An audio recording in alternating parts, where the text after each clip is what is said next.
Hari ini, Simulasi Pengadilan Negeri menggelar sidang perdana perkara dugaan tindak pidana korupsi dalam kerjasama pengadaan kapal pada PT Sehati Sejahtera Line atau yang disingkat PT SSL, sebuah perusahaan BUMN yang bergerak di bidang transportasi penyeberangan laut.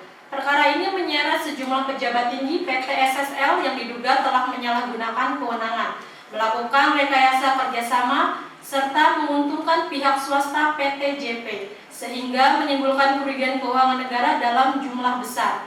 Sidang ini dipimpin oleh Hakim Ketua Bapak Sehati Harefa, didampingi oleh Hakim Anggota Ibu Salom Intan. Di hadapan majelis hakim telah hadir Jaksa Penuntut Umum Ibu Mutiha serta Penasihat Hukum Ibu Nurul Mutiarani Aswir yang mewakili para terdakwa. 3 terdakwa dalam perkara ini adalah Ibu Marsha Nuraini Zahra selaku Direktur Utama PT SSL, Bapak Muhammad Abdul Arafi selaku Direktur Komersial, dan Ibu Syara Sintia Dewi selaku Direktur Perencanaan. Sidang ini juga akan menghadirkan saksi-saksi penting, diantaranya saksi ahli keuangan Bapak Muhammad Rizky Kausar, saksi internal PT SSL Siti Kulsum, serta saksi dari pihak swasta PT JP Julisti Lirina Afisa. Sidang perkara dugaan tindak pidana korupsi pengadaan kapal PT SSL resmi dibuka dan dinyatakan terbuka untuk umum. Terima kasih.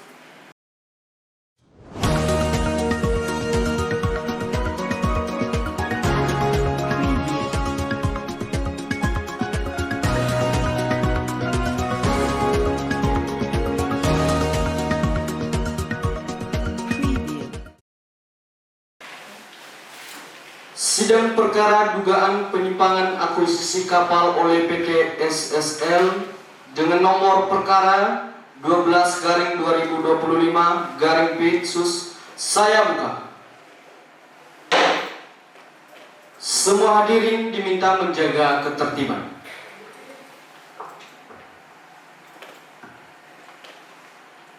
Para terdakwa dimohon untuk berdiri. Apakah saudara terdakwa 1 dan 2 dan 3 hadir? Hadir yang mulia. Baik, saudara jaksa, silakan bacakan uraian lengkap dakwaan. Baik yang mulia. Para terdakwa didakwa melakukan pengadaan kapal dari pihak swasta PT JP melalui proses yang tidak sesuai dengan prosedur. Ada beberapa bukti menunjukkan appraisal kapal tidak valid, beberapa dokumen dibuat setelah proses pembelian, kondisi kapal tua namun dibeli dengan harga yang tinggi, serta kerugian negara mencapai angka yang sangat besar. Saudara pengacara terdakwa, apakah akan mengajukan eksepsi? Tidak yang mulia, kami akan membuktikan bahwa semua tindakan klien kami dilakukan untuk kepentingan operasional perusahaan. Baik, jika tidak ada eksepsi, kita lanjutkan pada pemeriksaan saksi. Saudara jaksa, silakan hadirkan saksi pertama. Baik, saksi yang kami hadirkan adalah Kepala Divisi Pengadaan PT SSL pada saat kejadian berlangsung. Saudara saksi, dipersilakan maju dan diingatkan untuk memberikan keterangan yang benar sesuai sumpah. Baik yang mulia. Apakah saudara mengetahui proses pengadaan kapal tersebut? Mengetahui yang mulia. Saya terlibat langsung dalam proses pengadaan administrasi. Benarkah appraisal kapal dilakukan setelah pembelian disetujui? Berdasarkan dokumen yang ada, benar yang mulia. Appraisal dilakukan setelah keputusan pembelian ditandatangani. Apakah proses tersebut sesuai dengan ketentuan perusahaan?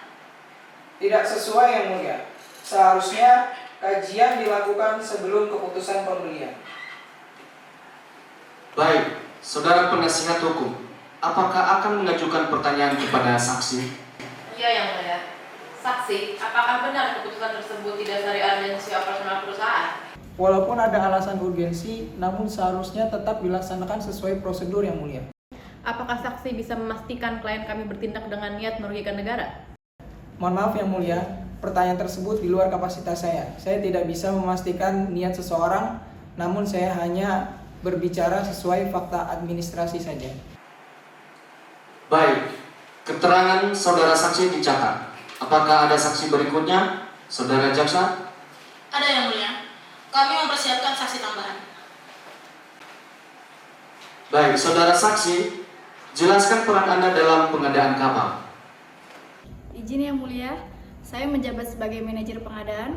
Tugas saya memastikan seluruh proses pengadaan berjalan sesuai dengan ketentuan, serta memastikan dokumen teknis, appraisal, dan kelayakan kapal lengkap sebelum keputusan pembelian ditetapkan. Apakah proses pengadaan kali ini berjalan sesuai SOP perusahaan? Tidak sepenuhnya yang mulia. Dalam kasus ini, proses pengadaan dipercepat dengan alasan kebutuhan operasional mendesak. Maka dari itu, karena percepatan tersebut, beberapa dokumen appraisal dan kajian kelayakan terlambat diserahkan. Bahkan ada yang menyusul setelah pembelian disetujui. Siapa yang meminta percepatan proses pengadaan ini? Arahan percepatan muncul dalam rapat internal perusahaan yang mulia. Tidak disebutkan nama secara langsung, tapi jelas bahwa instruksi tersebut berasal dari tingkat direksi. Izin yang mulia, saya perlu meluruskan pernyataan itu. Cukup. Saudara terdakwa akan mendapat giliran nanti. Jangan menilai. Saksi, apakah percepatan tersebut dibarengi tekanan, intimidasi, atau ancaman terhadap Anda dan tim? Tidak ada ancaman langsung yang mulia, namun tenggat waktu yang diberikan sangat ketat dan membuat kami bekerja di bawah tekanan waktu. Apakah Anda sempat menyampaikan keberatan atau melaporkan dokumen appraisal belum lengkap? Saya sudah menyampaikan secara resmi melalui email dan juga koordinasi internal.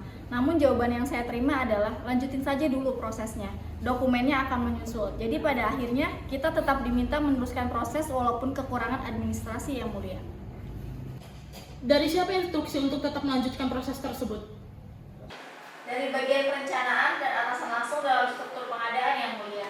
Instruksi itu bukan perintah khusus, hanya koordinasi operasional yang biasa dilakukan. Saudara terdakwa, mohon tertib. Anda akan diberikan kesempatan memberikan keterangan pada waktunya. Semua pernyataan saksi dicatat. Saksi, apakah pada saat itu Anda mengetahui bahwa kapal yang akan dibeli merupakan kapal dengan usia cukup tua? Mengetahui yang mulia, informasi awal sudah menunjukkan kapal tersebut bukan kapal baru. Jadi membutuhkan kajian teknis lebih mendalam. Karena itu appraisal sebenarnya menjadi sangat penting yang mulia, namun justru itu yang terlambat. Jika SOP dipatuhi sejak awal, apakah situasi ini bisa dihindari? Secara administrasi seharusnya bisa yang mulia. Dengan SOP yang sesuai ketentuan, kami bisa memastikan nilai pembelian sesuai dengan kondisi kapal.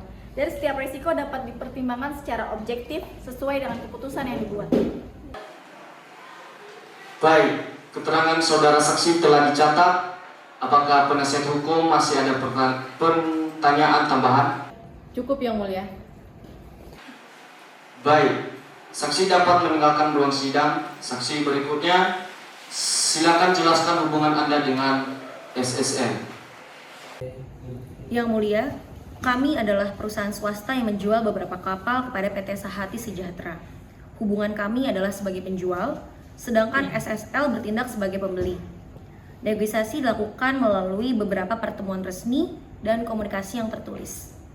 Apakah Anda menawarkan harga sesuai dengan kondisi kapal yang sebenarnya? Menurut penilaian kami, di internal perusahaan kami, iya. Harga yang ditawarkan sudah sesuai dengan kondisi kapal. Kapal telah melalui pengecekan standar dari pihak kami sebelum penawaran diberikan yang mulia. Dari laporan yang kami terima, menyebutkan kondisi kapal berkarat. Mesin mengalami kerusakan dan membutuhkan biaya overhaul besar. Mengapa harga tetap tinggi seakan kapal dalam kondisi yang baik? Izin yang mulia, laporan yang menyebutkan kerusakan berat tersebut bukan berasal dari kami. Kami menyerahkan dokumen teknis berdasarkan inspeksi internal kami sendiri yang mulia. Jika ada versi lain, itu bukan dokumen resmi dari perusahaan kami. Jadi, berdasarkan keterangan Anda, terdapat dua versi dokumen kondisi kapal. Yang kami ketahui, dokumen resmi yang kami serahkan sesuai dan juga lengkap. Setelah dokumen diserahkan, bagaimana dokumen tersebut diproses oleh pihak PT SSL itu di luar kendali kami yang mulia. Apakah pernah ada komunikasi tertulis resmi antara perusahaan Anda dengan terdakwa atau pihak dalam PT SSL mengenai keberatan harga atau kondisi kapal? Ada komunikasi email dan beberapa pertemuan. Namun semua bersifat formal dan dalam konteks bisnis. Tidak ada permintaan khusus untuk menurunkan harga berdasarkan kondisi kapal. Hanya negosiasi normal saja, Yang Mulia. Apakah dalam proses negosiasi tersebut ada pihak PT SSL yang meminta dokumen diperhalus, diperbaiki, atau disesuaikan agar terlihat lebih layak dibeli? Tidak secara langsung, Yang Mulia. Tetapi ada beberapa permintaan revisi redaksional agar dokumen lebih mudah dipahami.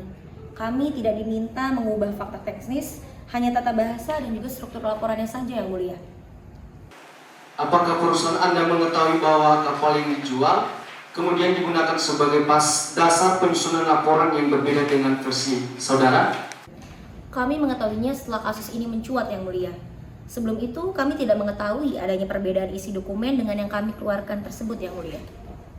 Dalam transaksi ini, apakah ada klausa bahwa pembeli berhak melakukan verifikasi independen terhadap kondisi kapal? Ada, Yang Mulia. Dalam kontrak disebutkan, pembeli dapat melakukan inspeksi independen. Kami tidak menghalangi hal tersebut, Yang Mulia. Pada kenyataannya, appraisal internal PT SSL justru muncul setelah pembelian disetujui. Dengan kata lain, kapal tersebut dibeli sebelum analisis mendalam dilakukan. Apa Anda mengetahui hal tersebut? Tidak mengetahui, Yang Mulia. Dari sisi kami, proses dianggap normal selama dokumen diterima dan disepakati, Yang Mulia. Jadi dapat dikatakan transaksi dilakukan berdasarkan kesepakatan bisnis yang sah dan tanpa rekayasa dari pihak Anda? Benar, Yang Mulia. Kami bertindak sesuai prosedur perusahaan dan tidak bermaksud merugikan pihak manapun. Baik, keterangan telah dicatat. Jika tidak ada pertanyaan tambahan, saksi dapat meninggalkan ruang sidang. Baik, apakah ada pembelaan dari terdakwa 1? Yang Mulia, dengan segala kerendahan hati, demi Allah saya bersumpah, apa yang saya sampaikan adalah kebenaran yang keluar dari hati saya. Saya memimpin perusahaan ini bukan untuk mencari keuntungan pribadi, tetapi untuk menjaga agar transportasi pabrik tetap bergerak. Saat itu, kami menghadapi situasi yang sangat berat. Jika kapal tidak segera tersedia, maka untuk pelayanan terancam berhenti, dan puluhan ribuan masyarakat bergantung pada transport ini akan berdampak. Saya memikirkan penumpang, pekerja, pedagang, semua yang menggantungkan hidupnya pada kapal ini. Saya membuat keputusan ini sebagai seorang pemimpin yang harus bertindak cepat. Saya percaya pada laporan bulanan saya karena itulah sistem organisasi bekerja. Jika tidak ada kekurangan, saya tidak pernah berniat menutupinya. Tidak ada spesial pun yang saya ambil dari negara dan tidak ada keuntungan yang saya nikmati. Yang ada hanyalah tanggung jawab dan tekanan. Yang Mulia, jika sekarang saya duduk di sini sebagai terdakwa, saya menerima kenyataan ini dengan tegar. Tapi, izinkan saya menegaskan, saya bukan penjahat yang ingin merampas uang negara, tetapi saya hanya seorang pemimpin yang berusaha menyelamatkan pelayanan pabrik. Terima kasih, Yang Mulia. Baik, bagaimana dengan terdakwa 2? Ada pembelaan? Yang Mulia, saya bersumpah demi Tuhan, saya berkata jujur dari lubuk hati terdalam saya. Tekanan yang kami rasakan saat itu bukan tekanan biasa. Operasional berada di titik kritis. Jika proses berhenti, perusahaan lumpuh, masyarakat terdampak, negara ikut merasakan.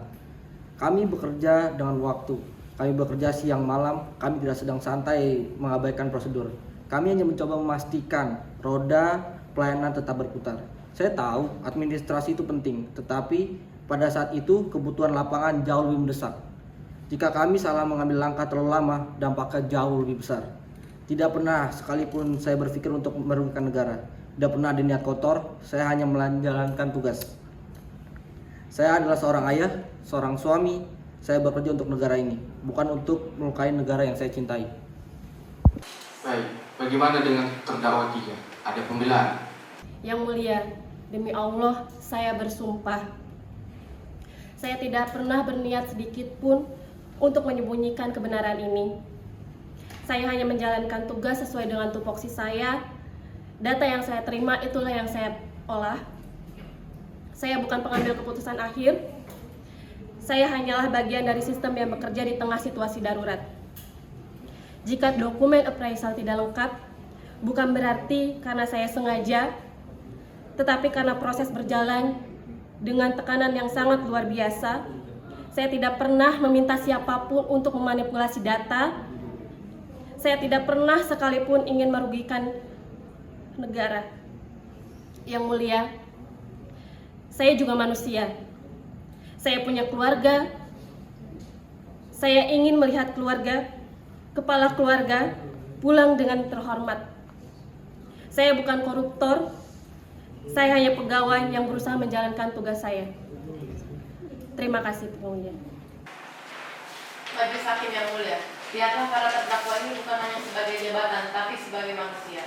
Mereka memikul tanggung jawab yang besar. Mereka mengambil keputusan bukan karena tamak, bukan karena mereka ingin kaya, tapi karena mereka ingin roda pelayanan negara tetap berjalan. Tidak ada bukti keuntungan pribadi, tidak ada rekayasa. Yang ada hanyalah tekanan, tanggung jawab, dan kondisi yang mendesak. Jika ada kekurangan, itu adalah kelemahan sistem dan situasi darurat, bukan kejahatan. Kami mohon keberikan keadilan yang bukan hanya berdasarkan pasal, tapi juga hati nurani yang mulia. Baik Yang Mulia, pembelaan terdakwa menyalahkan keadaan. Tetapi fakta menunjukkan mereka mengetahui appraisal tidak lengkap. Proses tetap dipaksakan. Terdapat intervensi percepatan. Harga tidak wajar tapi tetap disetujui. Walaupun tidak terbukti adanya suap, proses pengadaan dilakukan tanpa kajian kelayakan yang memadai. Dan itu jelas melanggar prinsip kehati-hatian serta bertentangan dengan ketentuan pengelolaan keuangan negara. Perbuatan tersebut memenuhi unsur perbuatan melawan hukum dan menimbulkan potensi kerugian negara, sehingga patut dimintai pertanggungjawaban pidana. Baik, sidang perkara ini kembali dibuka. Majelis Hakim telah melakukan musyawarah dan mempertimbangkan seluruh fakta persidangan, keterangan saksi, alat bukti, dan pembelaan para terdakwa. Hari ini, majelis akan membacakan putusan. Bahwa berdasarkan fakta persidangan, terbukti bahwa proses pengadaan telah dilakukan tanpa kajian kelayakan yang memadai, tidak sesuai prosedur, dan bertentangan dengan prinsip kehati-hatian dalam pengelolaan keuangan negara perusahaan. Bahwa perbuatan para terdakwa telah memenuhi unsur perbuatan melawan hukum, mengabaikan tata kelola perusahaan yang baik, serta menimbulkan kerugian atau potensi kerugian keuangan negara. Dengan demikian, Majelis Hakim berpendapat bahwa unsur sebagaimana dimaksud dalam pasal 3 Undang-Undang Nomor 31 Tahun 1999 junto Undang-Undang Nomor 20 Tahun 2001 tentang pemberantasan tindak pidana korupsi telah terpenuhi secara sah dan meyakinkan. Kami keberatan yang mulia, namun kami menghormati keputusan majelis. Keberatan dicatat. Oleh karena itu, menjatuhkan putusan, menyatakan para terdakwa terbukti secara sah dan meyakinkan bersalah, menjatuhkan pidana penjara kepada masing-masing terdakwa selama 4 tahun, menjatuhkan pidana denda sebesar 100 miliar pengganti apabila terbukti timbul kerugian negara, menyatakan barang bukti tetap dilampirkan dalam berkas perkara, membebankan biaya perkara kepada para terdakwa. Baik, dengan demikian sidang perkara ini ditutup.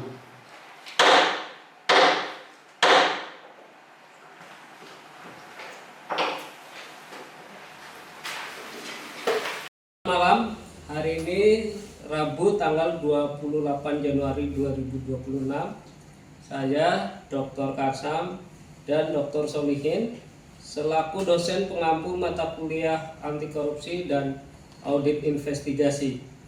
Hari ini saya menugaskan kepada mahasiswa untuk membuat project based learning, simulasi persidangan untuk memberikan edukasi kepada masyarakat mengenai kebenaran hakiki dan pencegahan korupsi.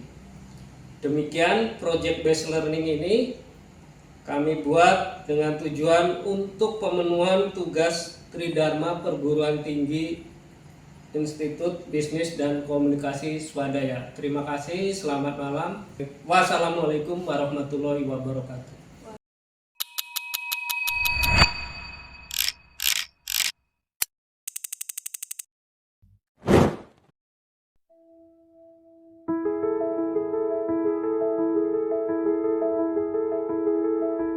Thank you.